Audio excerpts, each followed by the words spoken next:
Tapi yang bagi saya aneh adalah ketika mereka hanya menunjukkan grafiknya, hasilnya, tapi ketika proses melakukan exit poll ini nggak ada sama sekali.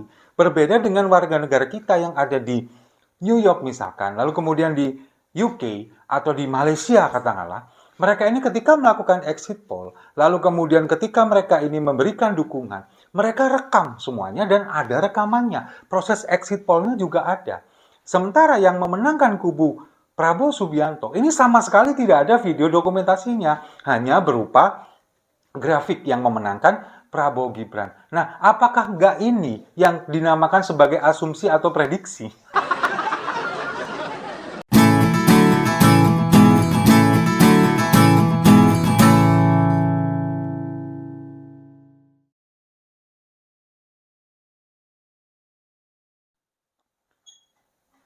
Salam damai untuk Indonesia, berjumpa lagi bersama saya, Papa Dimas. Info hari ini datangnya dari tanggal 14 Februari. Hari pencoblosan, hari pemilu, dan sekarang menjadi hari libur nasional. Untuk pemirsa Siwo TV, sudah pada nyoblos belum? Saya sudah nih. Dan begitu banyak sekali cerita tentang pemilu hari ini.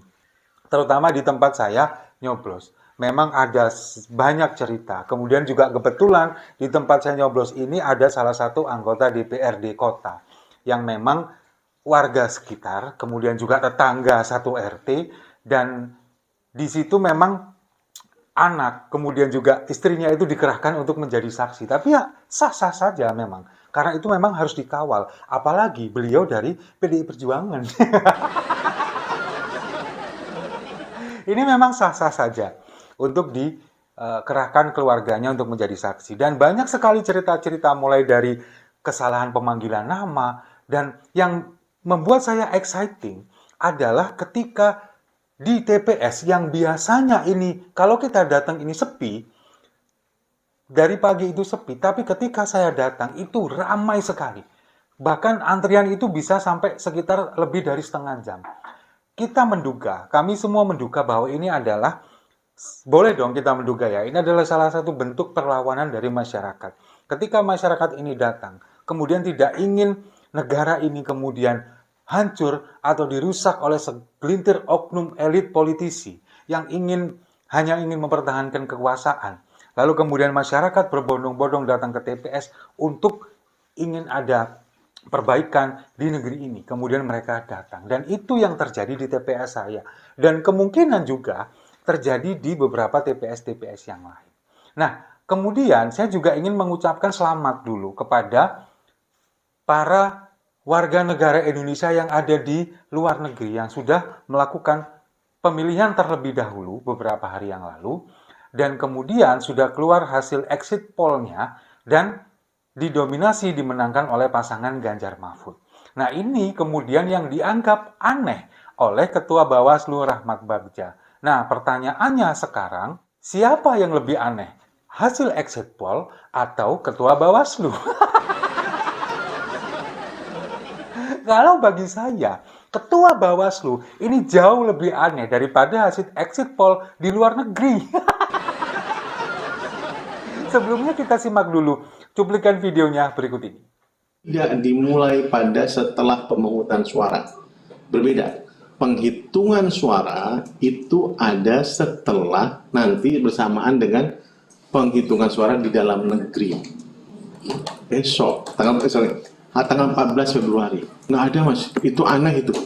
Exit poll ini berdasarkan penghitungan atau berdasarkan prediksi? Kalau prediksi silakan saja tanya kepada masyarakat yang memilih. Itu hak-hak mereka, teman-teman punya metode tersendiri tentang itu. Tapi penghitungan itu belum dimulai pada saat ini. Di seluruh dunia, ya, di seluruh dunia ini, di seluruh warga negara Indonesia, itu tidak ada yang kemudian teman-teman PPLN melakukan penghitungan lebih dahulu. Nah, sekarang kan yang jadi pertanyaan besar bagi kita, letak keanehannya di mana? Wajar dong ketika kemudian warga masyarakat yang ada di luar negeri ini ingin mengawal hasil pemilu yang ada di wilayah mereka. Kemudian mereka melakukan exit poll dengan metode yang memang seperti polling. Dan kalau kita melihat ada beberapa rekaman di media sosial, warga negara Indonesia yang ada di luar negeri ini kemudian memvideokan kegiatan mereka ketika melakukan hasil exit poll. Bukan hanya sekedar bertanya, tapi mereka menggunakan alat, menggunakan handphone mereka, seperti mengisi Google Form lah katakanlah. Pollingnya seperti itu, dan itu direkam dan ditunjukkan. Tapi bagi Bawaslu itu aneh. Mungkin anehnya kenapa? Kok bisa yang menang ini Ganjar Mahfud? Mungkin kalau hasil exit poll yang menang ini pasangan Prabowo Subianto, Gibran Rakabuming Raka, bagi Bawaslu nggak akan aneh dong. Lalu kemudian Bawaslu ini tidak sama sekali mengomentari hasil exit poll tandingan. Di beberapa media sosial ini juga keluar sudah hasil exit poll tandingan yang bentuknya grafik yang memenangkan pasangan Prabowo Gibran ini lebih dari 50%. Hampir di semua PPLN di luar negeri. Nah, tapi yang bagi saya aneh adalah ketika mereka hanya menunjukkan grafiknya, hasilnya, tapi ketika proses melakukan exit poll ini nggak ada sama sekali.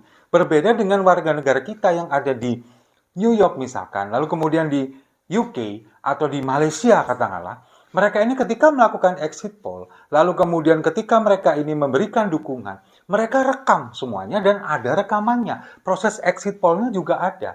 Sementara yang memenangkan kubu Prabowo Subianto, ini sama sekali tidak ada video dokumentasinya, hanya berupa grafik yang memenangkan Prabowo Gibran. Nah, apakah nggak ini yang dinamakan sebagai asumsi atau prediksi?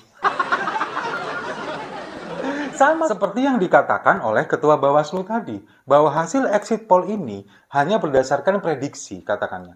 Bukan hasil penghitungan. Ya memang, hasil penghitungan di luar negeri kan juga memang belum dimulai. Baru akan dimulai setelah pemungutan suara di dalam negeri selesai hari ini waktu Indonesia Barat. Baru perhitungan dimulai serentak. Nah, exit poll ini kan cuma sekedar polling. Ketika orang kemudian baru keluar atau selesai dari TPS memberikan suaranya, mereka ditanya, apakah Anda melakukan pemungutan suara? Ya atau tidak? Lalu siapa calon presiden yang Anda pilih? Dan itu ada videonya menggunakan alat, menggunakan handphone, bukan sekedar tanya jawab. Dan itu terekam semua dan hasilnya itu berdasarkan data. Nah, sementara orang yang ditanya ini kan, dia bebas mau mengatakan pilihannya siapa, lalu kemudian apakah dia akan mengatakan memilih siapa, atau tidak memilih siapa, atau kemudian dia golput, atau kemudian dia tidak mau menjawab, ya nggak masalah. Ya itu bebas-bebas aja.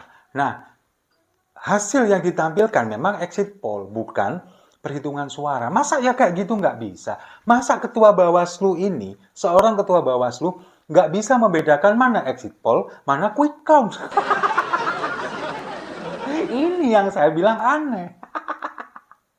Nah, sekarang pertanyaannya, kenapa ketua Bawaslu perlu memberikan komentar seperti ini setelah ketua KPU kemarin melarang mengumumkan hasil exit poll? Karena apa? Karena ketua Bawaslu dan jajaran dari Bawaslu baru saja tunjangannya dinaikin. Iya kan?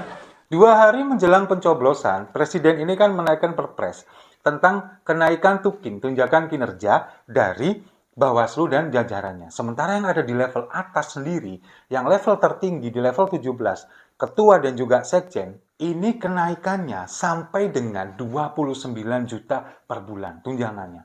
Ya iyalah, makanya dia perlu untuk menjilat atasannya.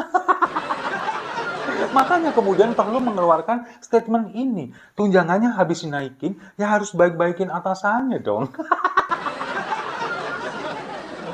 Makanya kemudian mengeluarkan statement seperti ini. Nah, kalau misalkan memang kalau misalkan memang mau netral atau mau imbang, ya hasil exit poll yang dikeluarkan oleh kubu 02 kan juga harus dikomentari. Tapi ini enggak. Yang dikomentari adalah exit poll yang kemudian sudah memenangkan pasangan Ganjar Mahfud di luar negeri. Nah, dengan berdasarkan hasil exit poll yang ada di luar negeri, semuanya kita berharap bahwa semangat itu kita bawa sekarang, semangat itu kita bawa ke TPS untuk datang ke TPS hari ini untuk memenangkan Ganjar Mahfud di seluruh penjuru Indonesia. Dan Kita berharap ini nanti sampai dengan sore hari, kemudian penghitungannya kita kawal terus, quick count kita lihat terus, kita pantau di media sosial dan media televisi kita, di media sosial kita, lalu kemudian di TPS-TPS itu kita juga harus ikut memantau kebenaran dari penghitungan suara ini dan dipastikan nanti sesuai perhitungan sesungguhnya rekapitulasi suara yang dimunculkan atau dihasilkan oleh KPU. Setuju ya? Kalau setuju mari kita minum kopinya sama-sama untuk pesta demokrasi yang nggak pesta-pesta amat.